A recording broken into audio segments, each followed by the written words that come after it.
Hello, friends. This is Josh with This Week's Select, our June 2016 episode on space stations. I like to think of it as a far-out look at living in space. I hope you enjoy it thoroughly. Welcome to Stuff You Should Know, a production of iHeartRadio.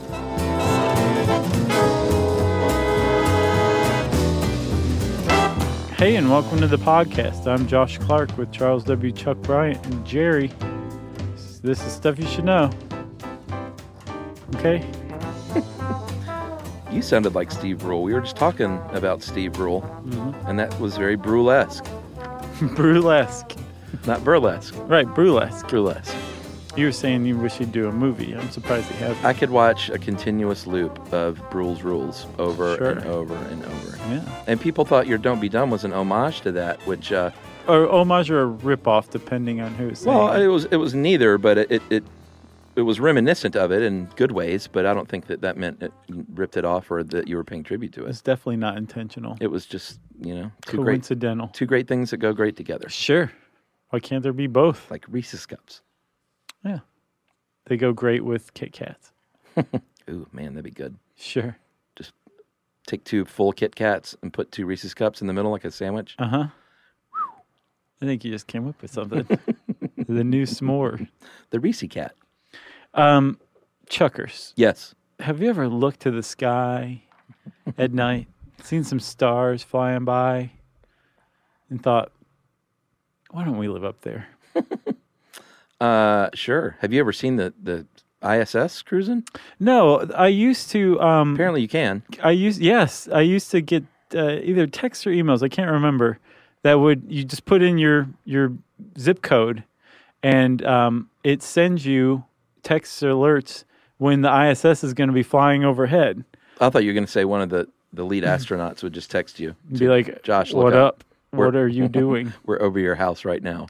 But, I mean, basically, it's not from the astronaut, but it's the same thing. It's saying, like, look up in this direction at this time, and you should be able to see the ISS. Pretty neat. Yeah, I don't think we actually ever went out and looked at it because it was always at, like, 3 a.m. or something like that. Yeah, this really, like, thrills me to no end once I started looking into this. Like, I never paid a lot of attention, and it really just dawned on me, like, people are living in outer space. Continuously. Full time. The International Space Station has been continuously inhabited since it was launched in 1998. Yeah, in fact, they just took their 100,000th orbit of Earth. That's really neat. In May of this year. And Expedition 47 began in March. That's so cool, man. It's like you were saying, you don't really stop and think about it, but we're living in space now. Yeah. Humanity is extended at least into Earth's orbit, right? Sure. That's where we're living. And we just kind of seem to take that for granted. But that wasn't always the case, actually. And I think the reason why we do kind of take it for granted is because the conception of living in space that we're at right now is remedial compared to where everyone expected it to be in like the mid-70s. Yeah. When the idea of space colonization was at its peak. Yeah. I mean, NASA Ames Research Center was conducting summer studies, is what they were called, where they would just get the public really jazzed about living in space. And the best you can say, or the least you can say, is that it bore some pretty awesome artists' renderings of what space colonies will look like. Yeah, it seemed like every other issue of Popular Science was just some cool new picture of, like, one day we're going to be living out here. Right, exactly. But the one day seemed a lot closer than it does now, right? Yeah. But at the most, you can say that space colony fever that was going on in the 70s definitely laid the groundwork, paved the way for where we are now, which is living in space. We just don't have, like, Stanley Kubrick-esque space hotels that are big rotating wheels at the moment. Doesn't mean we're not going to. Yeah. It just didn't happen as fast as everybody thought it was going to. And I was trying to figure out why, and apparently it's because of the shuttle program. Like, this space colony fever was based on the idea that launching the space shuttle was going to be way cheaper than launching any of the rockets had been previously. Yeah. That didn't pan out to be the case. Yeah. And that there would be something like Like it was going to be like a space taxi. I remember those words 60, being used. like at least 60 launches a year. Yeah. Which didn't pan out to be the case either.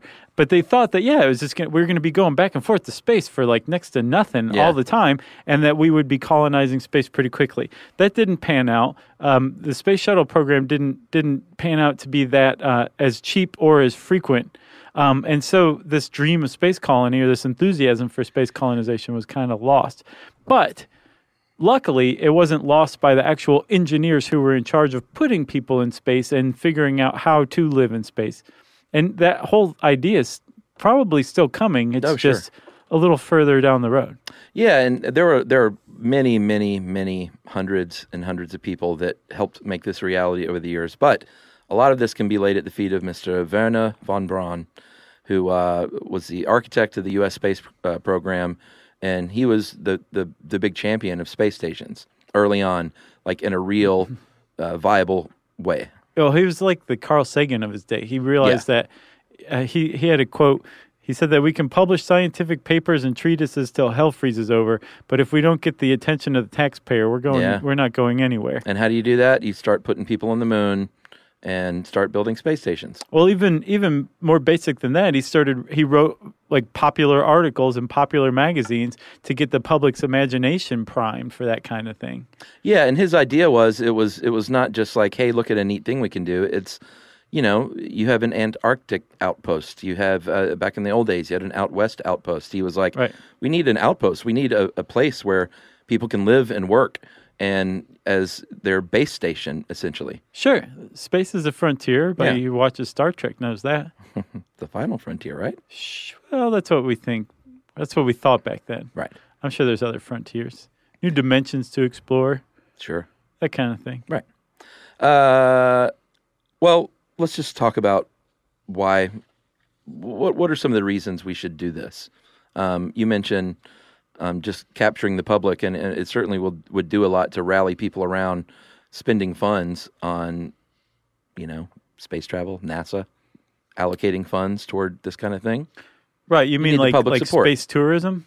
No, not space tourism, but just initially, they needed the support of the popular American opinion. Right, which is why von Braun said, I'm going to reach out to the public directly through Collier's magazine. He hosted a 3-part show on the wonderful world of Disney about living in space. Great show. And it really got people jazzed about this back in the 50s. Yeah. Then it peaked again in the 70s, like I was saying. Yeah, but one of the big reasons that you would want to have a working space station is, aside from the convenience of, having it up there and not having to go back and forth every time you want to do something. Right. Things are different up there, and you can do different things without gravity that you can't do here on Earth. Right. Like research.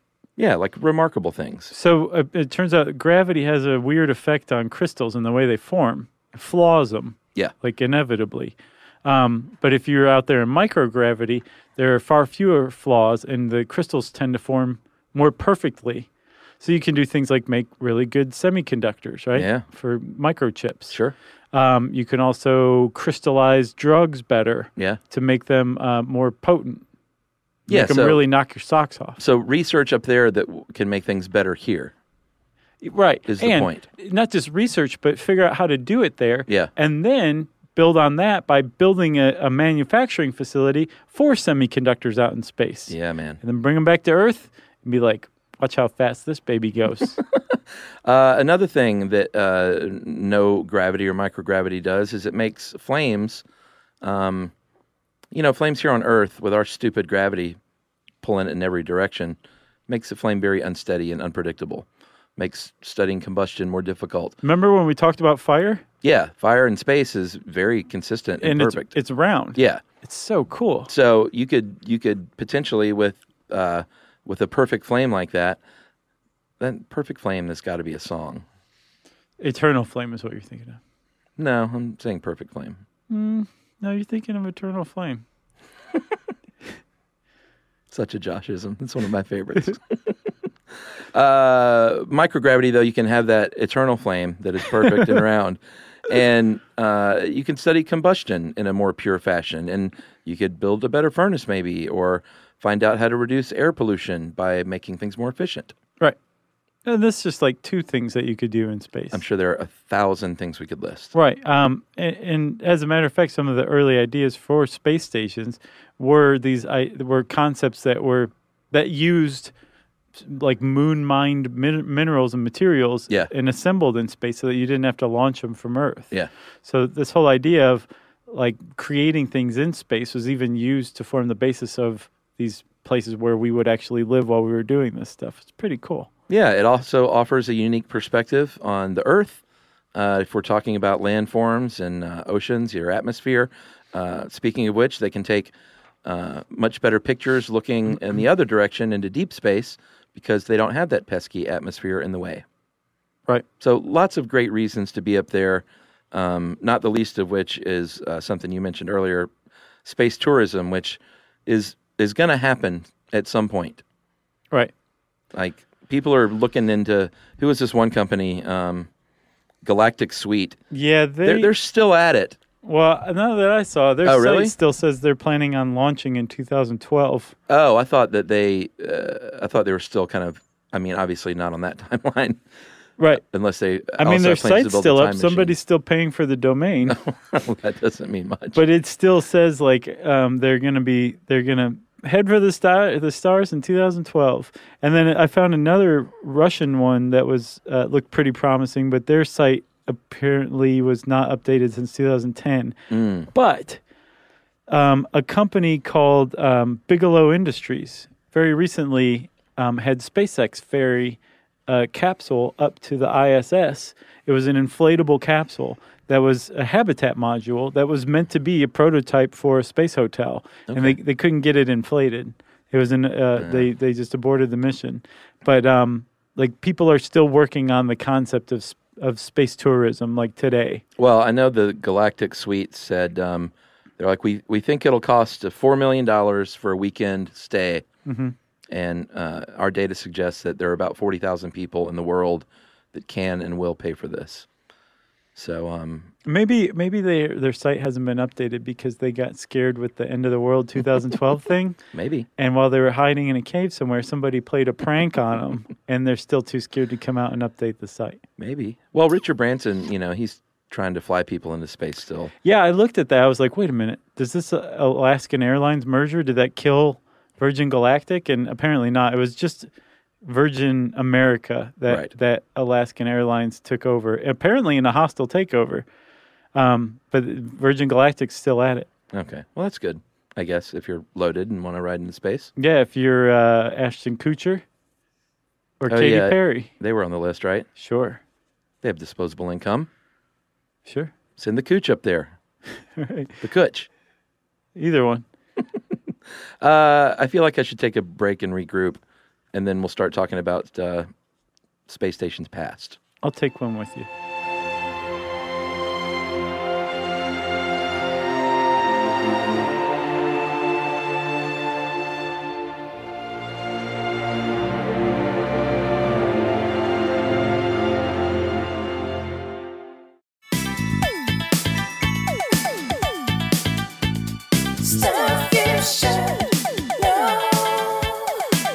All right, let's talk about the first one, Josh.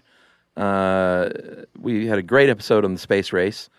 It was pretty much Love that one. A two-nation race between the U.S. and the Soviet Union. Sure. And they beat us in a lot of ways as far as first to the punch. Man, they really did. They don't get enough credit around these parts for the stuff that they did as far as space goes. Because they definitely did beat us in a lot of ways. Sure. Like, we beat them to the moon, basically. Yeah, which we pointed out in our show really got us going. Sure. And led to our advancements. Yeah, but also, what was it? There was another show we did recently, Sputnik, led to Super Balls. But do you remember we were talking about the Super Bowl, in the Super Bowl episode, how Sputnik, like, made America, post-war America, wake up and be like, hey, stop being coddled and lazy. Yeah. We need to, like, get back to innovation. Yeah, innovating again. And it was Sputnik that did that. Yeah, that's right. Nothing like the threat of communist Russia or Soviet Union to get people going. Or being left behind. So back then they were the Soviet Union, and they were the first, as we said, with the Salyut 1 station. 1971, dude. They had people living in space. Yeah. The year I was born. It's crazy. Yep. And it was actually a combination of a couple of different system. One, the Almaz and the Soyuz. The Almaz was a military system, and the Soyuz was the actual spacecraft that ferried people to and fro. They're still using that thing. That's how American astronauts get to the ISS, is on Soyuz rockets. Oh, really? Yeah. What number are they at, I wonder? Oh, who knows? Yeah. Who knows? A lot. Yeah, they launch them a lot from Kazakhstan, I think. Oh, really? Uh-huh. Very nice. So the Soviet one 3, was 2, 1. 45 feet long, had 3 main compartments. Your standard compartments, which are like dining and recreation, food and water storage. You got to have your toilet, exercise equipment, and then your sciencey stuff. Yeah, that sciencey stuff, that's a big deal. Sure. Because not only are they looking at how to make crystals better, they're also studying the effects of microgravity on the human body, which we're still getting a handle on. Yeah, we should do an entire episode on how space affects your body. Okay. I think that would be I think I got 3 or 4 episode ideas out of this one article. Well, yeah, we should do one just on the ISS, too. I think so. But, well, just kind of briefly, one of the things that they've found so far about living in space is that your bone mineral density decreases by 1% a month, which you're like, 1%, there's still 99% left. Who cares? Yeah, right. Here on Earth, if you were a senior adult, you lose about 1% of bone mass a year. Whoa. So that's pretty significant. And another thing that they found out was that the living in microgravity, when you're here on Earth, your fluids and blood and stuff tend to accumulate in your lower extremities, right? Yeah. In microgravity, it tends to accumulate up in your upper body, in your upper chest, and in your head. And your brain's like, whoa, I'm bathed in this stuff. I need to shut down production on fluids, including blood, so that when astronauts get back on Earth, they tend to be fainty. Oh, wow. Because they don't have enough blood for a while until their body's like, whoa, something weird just happened. I need to start making blood. And they say I'm fainty because of space. Somebody give me some Tang. My blood sugar's low. The other thing they found out was that in space, no one can hear you scream. Yeah. They try it. 15 after every hour. All the astronauts scream as loud as they can, and nobody can hear them. And that, of course, was a famous tagline from the first Alien movie.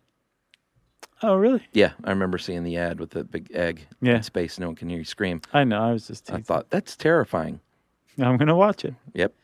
One other thing that they're learning about effects in gravity. So Scott Kelly, the astronaut who famously just spent a year on the ISS. Yeah. He has a twin who's also an astronaut. Oh, wow. I believe his name is Mike. And Mike has been studied here on Earth. Yeah, I was about to say you got to split those guys up over the same year that Scott has. Yeah, and now they're comparing them. Apparently, Scott came down and he was like an inch or two shorter than his identical twin brother. No way. That was just one thing, but they're examining them on a genetic level to see what differences have happened, so they can get a better handle on what living in gravity does to the human body. So he said I'm shorter and more fainty. Right. For starters. He just fell dead away, and they just slapped his face and poured Tang down his throat. Well, I think what's lost on a lot of people is that these are real, human experimentation is going on, and who knows what the long-term effect is going to be. These people are really, sacrificing potentially, Right. I mean, not just being away from family and stuff, but who knows, fainty might turn into something really bad in not only that, years. They're also exposed to solar radiation and just space radiation that the Earth's atmosphere protects us from. Yeah. They're exposed to it, and apparently there's a huge possibility that their lifetime risk of cancer just goes through the roof from living out there. So, there's a lot of questions we have that it's good that we're not all just living out in space because we can. We got a lot of stuff to figure out beforehand. Heroes, sir, is what I say. Mm-hmm. So the Soyuz 10 crew for that very first Salyut space station that Russia had, they were supposed to live up there, but they couldn't dock correctly, so they could never enter the space station. So they never could even get in. Big disappointment. Yeah, they just went. Yeah, they just hung their heads and put it in reverse, and the little module went beep. Yep, all the way back to Earth. Beep. So the Soyuz 11 crew actually successfully lived there for 24 days in 1971, which is remarkable. But very sadly, they all perished upon reentry coming back to Earth. Yeah, their capsule depressurized, and their capsule at the time wasn't designed for them to wear suits, so they were all asphyxiated. Yeah, just like died instantly, right? Pretty much, yeah. Yeah, they would have like lost consciousness almost immediately. So after the Soyuz 11, they launched a different space station altogether, the Salyut 2. That one didn't even get up into orbit, so they were like, niet. Went through 3, 4, and 5 in pretty quick succession. And each one, basically, they got better at getting people to and from, and they could stay up there longer and longer. Yeah, I think the last one was launched in 1982, and it was up there until like 1992 or 1994. And they actually used it as like a... when they launched the Mir, which we'll talk about, in I think 1996, so I guess it was up there then, they were going back and forth between Salyut 7 and the Mir. Yeah. I guess probably going like, oh, we can use this vodka over here. Got to go get it from Salyut and take it over to the Mir. So it was up there for a while. They got there. They figured it out. And one of the big differences between the early Salyuts, Chuck, and the later ones was that there was a secondary docking module. Yeah, the first ones only had one parking space, essentially. Right. And so you had the parking space for the crew that was there, and if they needed supplies, well, TS for them. Nowhere to park. But if you had a second docking port, then you can use, they used an unmanned ship called Progress to ferry supplies from Earth to the Salyut stations. Yeah, I'm surprised that it took them up to the Salyut 6 to realize they needed another parking space. Yeah, because you're going to forget something. Right. You left the iron on back home. We're stuck up here. No one can visit us. Exactly. Essentially. Well, like you said, though, they figured it out, which is wonderful. And that all led to the United States in 1973 launching their very famous Skylab 1 space station. Which has the best patch of any NASA-related, any space-based anything. Skylab 1 is the best. Yeah, Skylab was awesome, but it got off on a very bad start, on a bad foot, because upon launch, like just getting it out there, it had these two main solar panels. One of them was completely ripped off. The other one didn't extend out like it should have. And so this thing almost burned up completely initially because it had very little power and they couldn't control the heat. Right. They couldn't cool it. The interior of the capsule went up to like 126. Yeah. So they said, hey, guys. That's hot. We need you to go up there and fix this. And there were 3 different crews that were sent to Skylab on Apollo capsules. Yeah. And the Skylab module itself was actually designed roughly initially by Wernher von Braun out of a Saturn V moon rocket. Yeah. The third stage of it became Skylab. And I think at the Air and Space Museum in Washington, not the one at Dulles, but the one that's in like around the mall. Yeah. And I think it has a replica of Skylab you can walk through. Oh, cool. Which is so awesome. Wow, dude, I would love to do that. But so the 3 crews that got sent up there, Chuck, they managed to kind of like put Skylab back together with duct tape and bubble gum. Yeah, that first one, Skylab 2, they just sent them up a week and a half after not failed launch, but problematic launch. Mm-hmm. And it's so funny how some of this NASA stuff is so simple. They said, go up there and essentially take this big sunshade, like it looks like an umbrella, and pop it open to cool it down. And then see that solar panel that didn't stretch out far enough? Stretch it out. See that? Stretch it out. And they did. Commander Charles Pete Conrad, Paul Weitz, and Joseph Kerwin essentially saved Skylab.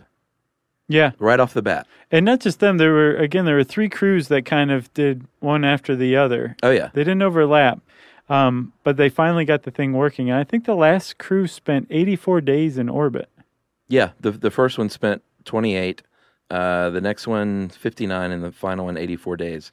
In the 70s. And I remember, and this is a big deal, this is the first time they were testing these long duration manned missions. Mm-hmm. To see, can we go to the moon? Because it takes a while to get there and back. Right, that was the thing. Like, the only data we had was on moon missions, which was about a 2-week mission. Yeah. So we didn't have any data on what happened to people longer than that. Yeah, can we set up shop there? Can we colonize the moon even? So they called anything over 2 weeks a long-duration space flight. And I remember in 1979, I remember being a little 8-year-old kid, and I remember hearing about, because this is, in the 70s when families would sit around and watch the news, and that's like how you got all your information. Yeah. And I remember sitting around and hearing that Skylab is coming back down to Earth in a unpredictable way. And I remember being sort of scared and thinking like, wow, this is a little weird and kind of a big deal. Yeah. Like even little 8-year-old Chuck knew like something didn't seem quite right. There were a lot of people who were really anxious about it because NASA very famously said that everybody calm down. There's a 1 in 152 chance that somebody will be killed by Skylab. Well, yeah, they like 1 in 152. You want to hear numbers from NASA like 1 in a million or 1 in a billion, not 1 in 152. Yeah, you're like, I know 200 people. I know 153 people. It also forced NASA to admit we were so excited about getting this thing up there, we didn't really think a lot about how to control its descent because that was essentially the story. They were like, we don't really know how to guide this thing back down. They said it would, quote, cost too much to have designed in a way to bring it down safely. Yeah, and I think they were in a hurry. Well, also the problem is they thought that it would just, its orbit would decay a little bit and then fall into basically that orbit of space junk circling the Earth and would just stay there indefinitely. Sure. But its orbit decayed more than expected because there was solar flare activity that NASA hadn't anticipated. And so all of a sudden, Skylab's on a collision course with Earth. NASA's saying it'll probably enter somewhere over this 1,000-kilometer stretch of Earth that includes Australia. So heads up, Australia. Right. And there were lots of like Skylab parties. Because it's America in the 70s, people went like Skylab crazy. Disco parties. Yeah, oh yeah. And the San Francisco Examiner actually offered $10,000 to anybody who could bring in a legitimate piece of Skylab within 72 hours of it crashing. Yeah. And some kid actually collected.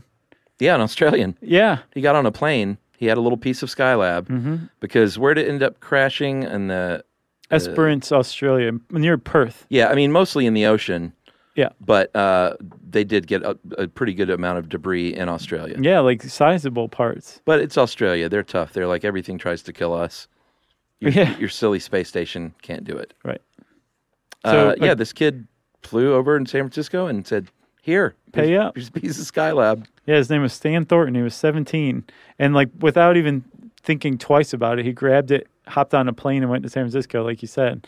And the Examiner paid him, which I did the West Egg inflation calculator. Uh-oh. That's about $33,000 in today's money. Not bad. No, I'd do that. I'd hop on a plane for that. That's a salary of a first-year teacher. Right. Sadly. Yeah. You can also buy pieces of Skylab today if you've got some dough and an internet connection. Alleged pieces of Skylab. Well, sure. Just like anything, it should be not verified. What do you call it? Verified. Authenticated? Yeah, authenticated. Supposedly, NASA, instead of exerting its domain over pieces of Skylab, the debris that was found and saying, you give us back that, some people sent their pieces to NASA. NASA authenticated them and sent them back, mounted, saying this is an official piece of Skylab to the people who mailed it in. Good peeps. Not bad. Good peeps wearing brown polyester pants up to their chests. All right, buddy, let's take a break and let's go for a little jog around our 100% gravity office. Okay. And then we'll talk about Mir and ISS. All right.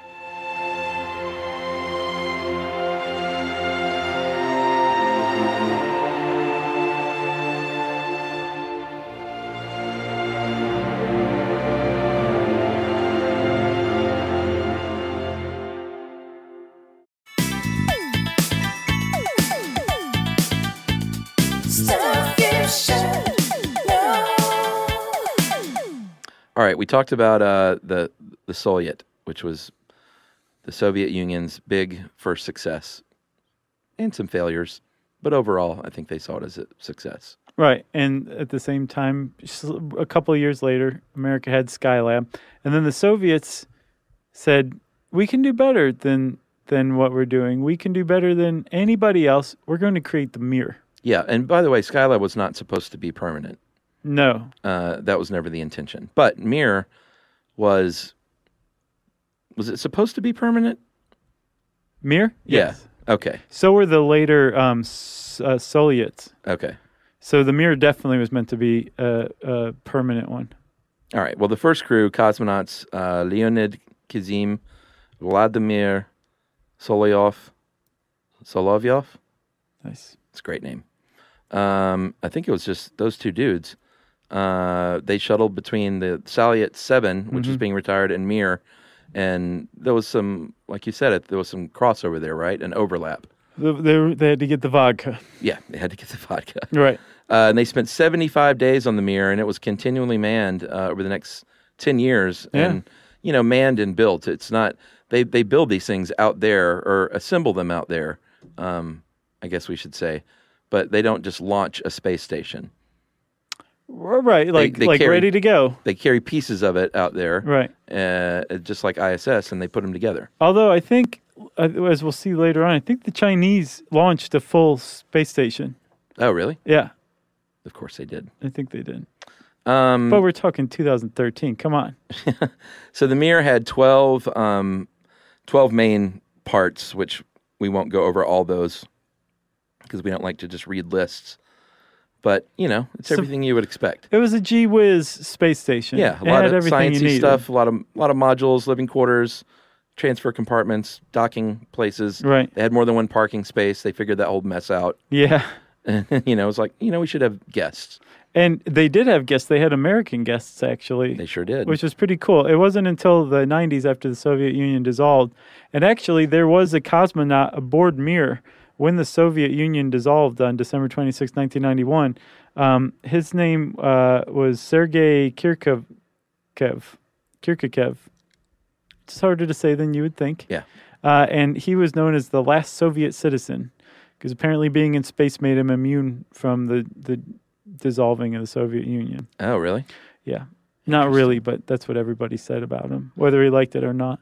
Well, the Mir that had some problems kind of later in its life. There was a fire one year, and then the supply ship was called the Progress. I think you mentioned it actually crashed into the Mir trying to park in its little parking space, which damaged it. And at that point, they said, "You know what?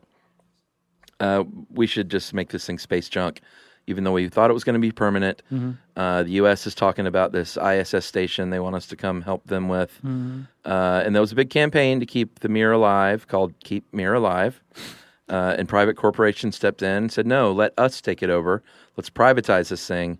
And they said, niet, not going to do it. Yeah, we're not going to just hand over a space station, okay? No, we're going to crash it into the Earth. Right. If I can't have you, no one can. Pretty much. So they had a little bit more advanced capabilities than Skylab had as far as directionally. And in February 2001, they slowed those engines down, and it re-entered the atmosphere on March 23rd, 2001, burned up, broke up, and again tried to kill Australia. I know, Australia's like, what the H? I know. Like, why is everyone trying to land their space junk on us? Right. But it was about 1,000 miles east of Australia in the ocean. Has anyone found these things? That's what I was wondering. Mir? Yeah, is Mir at the bottom of the ocean? I'm sure somebody's found some parts of it. Pretty neat. Yeah. Talk about, like, space wreckage at the bottom of the ocean. That's a movie. Who was it? Was it Jeff Bezos that went and got, like, one of the Apollo really? Stages that had been scuttled in the ocean recently? Probably. I think it was Jeff Bezos. Or James Cameron. We talk about him too much, though. Mm-hmm. So that brings us to ISS. In 1984, Ronald Reagan said, you know what? I was about to do a Reagan, but I thought the better. I think everybody wants to hear your Reagan. No, I don't want to do it. He said, he said, hey, man, let's get an ISS station going. That was a dead-on Reagan. Is that good? Yeah. We'll call it the International Space Station, and it's going to be super expensive, so we need some help. Let's partner up with 14 other countries Canada, Japan, Brazil, and then the European Space Agency, which is the UK, France, Germany, Belgium, Italy, Netherlands, Denmark, Norway, Spain, Switzerland, Sweden. And he said, as a good faith measure, let's invite the Soviets. Mm-hmm. I don't know if that was all. Well, no, it was Russia by then. Oh, yeah, you're right. Yeah. You're right. And the Russians said, sure, why not? We're not doing anything. And not just being friendly, but, they were probably the second leading, well, I don't know, by that point. There were other players going. What, in space science? Yeah, but they were still pretty highly regarded, I Sure, think. yeah, big time. Yeah. Yeah. Probably more than they get credit for, again, over here. Agreed. So they started putting the ISS in orbit in 1998, and the first people showed up they were launched from Russia in 2000, and they spent about 5 months there, like basically getting everything up and running. Man. Taking all of the little desiccant packets out of everything. What? Oh. Like the do not eat things that keep stuff dry. What is that? Silica gel? Yeah. Yeah. And pulling off all of the cellophane from everything. Uh-huh. Well, they left it on the lampshades, which I thought was tasteless. Yeah, well, it's shiny. Yeah. So they've been living up there. Like I said, they just launched the 100,000th, I'm sorry, the 47th, but 100,000th orbit of Earth. And we'll do one on the ISS. I really think we should. But I did look a little bit into their day-to-day life. They work about 10 hours a day, Monday through Friday, about half that on a Saturday, and then they take Sunday off.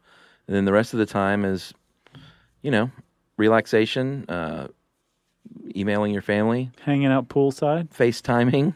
Yeah.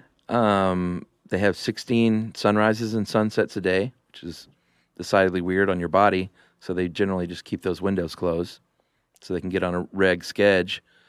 And apparently the food isn't great. They don't love the food. No. And they have to overspice it. I didn't know this. One of the things space does is reduce your sense of taste. I've heard that. In microgravity. I think it makes everything taste like styrofoam. Yeah, so apparently they really overspice everything to try and make it palatable. And they have to be really careful of crumbs because... Oh, yeah. Remember Homer Simpson? I do remember. One of the great all-time scenes. Yeah. When he opened the bag of chips in space. Great, great scene. And then pooping and pee-pee. Got to go somewhere. They have 2 toilets Goes on the in ISS. the new guy's chair. Only 2. And... there's usually only 3 or 4 people up there. No, there's 6 right now. Oh, 6. Yeah. With 2 toilets? Yeah. How many hair dryers? Who knows? They keep their hair short, though, because... Because there's very few hair dryers in space. Well, there's no showers. Mm-hmm. I mean, they can wash themselves. They have, water jets, but... Not the same. Yeah, not the same. Man, I'll bet that first shower when they get back down to Earth feels so good. Yeah. But there's 2 toilets. They use a fan-driven suction system, and you have to latch yourself to the toilet. Oh, yeah, I've heard that, too. And there are restraining bars to ensure there's a good seal, because you know what happens if there's not a good seal in microgravity. Things will float away. And then there's a lever that they hit. A suction hole slides open, and a big stream of air carries the waste away. The solids are collected, actually, into an aluminum container, and they're then transferred to the Progress to take away the little shuttle ship. They're like, here's all our poop. Yeah, Progress is like, thanks. Yeah. I don't know why they call it Progress. And then the pee-pee is evacuated by a hose that's attached to the front of the toilet. Do they drink it? They do. Oh, man. I was getting there, but sure. I'm sorry. No, it's recycled. It's a recovery system, and they eventually recycle it back into drinking water. It tastes like chicken. And the toilets for pee-pee are anatomically correct. They have these funnel adapters, so men and women have different adapters because, they have different parts. Yes, they do. They do have different parts. Said that like a second grader. You don't think about this stuff. Like, that's the first thing I thought of was like, oh, man, how do they eat? How do they poop? Mm-hmm. What, do they watch movies? Do they watch movies? Yeah, they just sit back. I think it was The Atlantic had a great photo spread of photos that this new mission is taking of space and the Earth and, all that stuff, but then pictures on board. And One of them, they had this huge flat screen watching The Revenant. Watching The Revenant, huh? Yeah. Wow. That's what it looked like. I could see that. There's two guys on a horse. It was hard to tell because it was in the background, but I think it was The Revenant. That or Cloudy with a Chance of Meatball. Probably not the movie Gravity. So, yeah, no. They were probably like, that could never happen. Remember when Neil deGrasse Tyson lost his mind about gravity? Hey, he's your pal. He went on a Twitter rant about it. Yeah. Then we should talk about the Chinese, because I think it'd be unfair not to. Sure. The Chinese launched something called Tiangong-1. Back in 2003, they became the third nation on the planet to launch a human into space. Mm-hmm. And they launched their space station in 2011. And there's been two missions to the space station.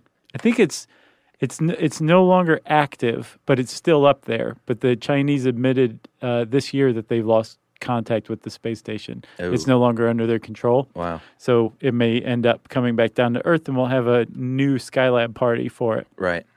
But the two missions included China's first two women astronauts, Liu Yang and Wang Yaping. And they were in 2012 and 2013. And they lived in space for a while, just like everybody else had. But the Chinese don't participate in the ISS. I don't know if they've not been invited or if they declined an invitation, but they're doing their own parallel thing, which I get the impression that's making people nervous. Interesting. Well, I know it's important that they've had women astronauts, female astronauts on the ISS, because, you need to see what space does to them. And I just wonder if they're going to get to the point where well, we need to, if we really want to colonize space, we need to see what happens when a baby is up there, or give birth in outer space. Yeah. Or have a 10-year-old or a 75-year-old. Man, a 10-year-old aboard a space station for a year? Yeah. Oh, man. No, thank you. There's one other thing I wanted to mention, Chuck. There's talk about saving a lot of money with a space station by putting it at what's called a Lagrange point. And there's Lagrange point L4 and L5. Okay. And they are these spots between the Earth and the Moon to where the gravity between the Earth and the Moon is counterbalanced. So all it does is just go in orbit around the Earth and the Moon, and it will stay in that orbit forever because gravity's not pulling on it one way or the other. Wow. So you don't have to use fuel to keep it in that orbit forever, right? And this is actually an early idea that I think Arthur C. Clarke was the first to put it out there in 1961. And these Lagrange points are 90. The orbit's 90,000 miles across. So you can put a bunch of space stations in these things and just leave them out there. Huh.